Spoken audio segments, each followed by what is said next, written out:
लेकिन स्कूल जो थे वो उत्क्रमित हुए, तो आज तक तो एक भी उत्क्रमित विद्यालयों में टीचर नहीं दिए गए हैं। तो स्कूल है, भवन है, लेकिन शिक्षक नहीं है। तो कई सारी कमियां हैं, उसी को दूर करने की बात हो रही है। चलिए हाँ ठीक है।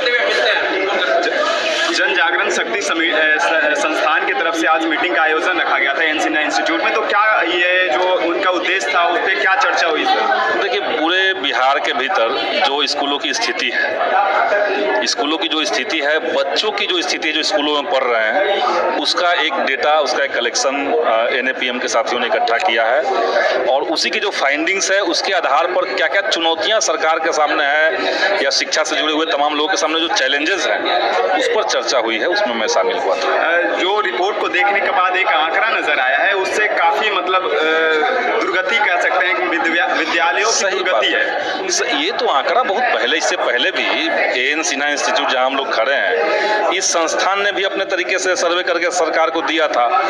उसमें भी ये बातें थी कि स्कूल में जो है वो बच्चों का अटेंडेंस बहुत कम है, भवन नहीं है, शौचालय नहीं है, शिक्षकों की भारी उपस्थिति की बात छोड़िए ना, अवेलेबिलिटी ही नहीं है। बिहार में 2018 के बाद जितने स्कूल जो थे वो उत्क्रमित हुए, तो आज तक तो एक भी उत्क्रमित विद्यालयों में टीचर नहीं दिए गए हैं। तो स्कूल है, भवन है, लेकिन शिक्षक नहीं है। तो कई सारी कमियां हैं, उसी को दूर करने की बात हो रही है।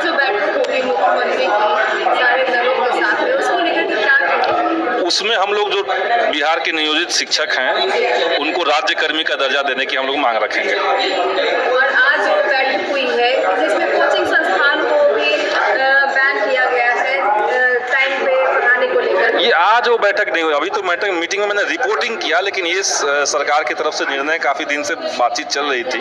हमने भी ये प्रपोजल रखा था कि स्कूल टाइमिंग पे हमेशा के लिए बंद की बात नहीं है, स्कूल का जो टाइमिंग होगा 10 से 4, तो इस बीच में कोई कोचिंग न चले। लेकिन कोचिंग संस्थान जो है इसके खिलाफ कर सकते हैं, आक्रोश जता सकते हैं, लेकिन अब बात है कि सरकार को तो अपना पॉलिसी बनाना पड़ेगा, और बच्चों का जो विकास स्कूल के अंदर होगा वो कोचिंग के अंदर नहीं होगा। और 4 बजे के बाद आप चलाइए कोचिंग, सुबह में चलाइए कोचिंग, लेकिन स्कूल टाइमिंग पे नहीं चलना चाहिए, ये हमारा मानना है। मतलब कि साफ तौर पे यह इससे अनुमान लगता है कि कोचिंग संस्थानों की वजह से कहीं ना कहीं विद्यालयों की स्थिति भी दुर्गति की तरफ बढ़ रही है। हाँ, वो भी एक संभव है। और प्लस बात है कि जो पैसे वाले हैं, अगर मान लिया बच्चे स्कूल नहीं जा रहे हैं, वो कोचिंग जा रहे हैं, तो वो तो पढ़ ले रहे हैं। हालांकि सारे सब्जेक्ट नहीं पढ़ रहे हैं, वहाँ तो आप जाकर फिजिक्स, केमिस्ट्री, मैथ पढ़ रहे हैं, लेकिन जो सब्जेक्ट आपको पूरा पढ़ना चाहिए वो नहीं पढ़ पा रहे हैं। लेकिन जो बच्चा कोचिंग को पैसा नहीं दे पा रहा है, वो तो कहीं नहीं पढ़ पा रहा है, कहीं का नहीं रह रहा है वो, क्योंकि स्कूल में बच्चे जा नहीं रहे तो वहाँ पढ़ाई नहीं हो रही है, कोचिंग का वो पैसा दे नहीं सकते हैं। तो इसलिए ओवरऑल एक पॉलिसी बननी चाहिए। कल जो मीटिंग होने वाला है, तो उसमें क्या लगता है कि STT अभ्यर्थी जो लाठी डंडे खाए थे सड़क पे, उनके लिए भी कुछ उम्मीद की किरण दिख रही है? STT अभ्यर्थियों के लिए देखिए, सबका लिए सरकार ने परीक्षा की बात की है, वो परीक्षा के लिए सब लोग तैयारी कर रहे हैं। असल बात है सिर्फ नियोजित शिक्षकों का,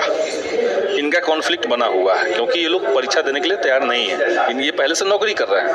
तो STT वाले मुद्दे को भी हम लोग रखेंगे, लेकिन मेन फोकस जो सरकार की तरफ से जो एजेंडा है, वो एजेंडा है नियोजित शिक्षक। वो सभी बेरोजगार या युवा है, तो युवा का आपसे काफी ज्यादा उम्मीदें रहती है, क्योंकि आप जो है सदन के दौरान या सत्र के दौरान सवाल करते रहते हैं अपने सत्ता दल से भी, यानी कि सत्ता दल में रहते हुए भी आप सरकार से सवाल पूछते रहते हैं, तो काफी ज्यादा उम्मीदें रहती हैं उनको। हाँ, तो मान लिया उम्मीद लोगों का है, तो उम्मीद पे हम लोग कोशिश करते हैं कि प्रयास जारी रहे, हमारा खड़ा उतरने का प्रयास करते हैं, लेकिन सब जगह तो सफलता हाथ नहीं लगती है ना।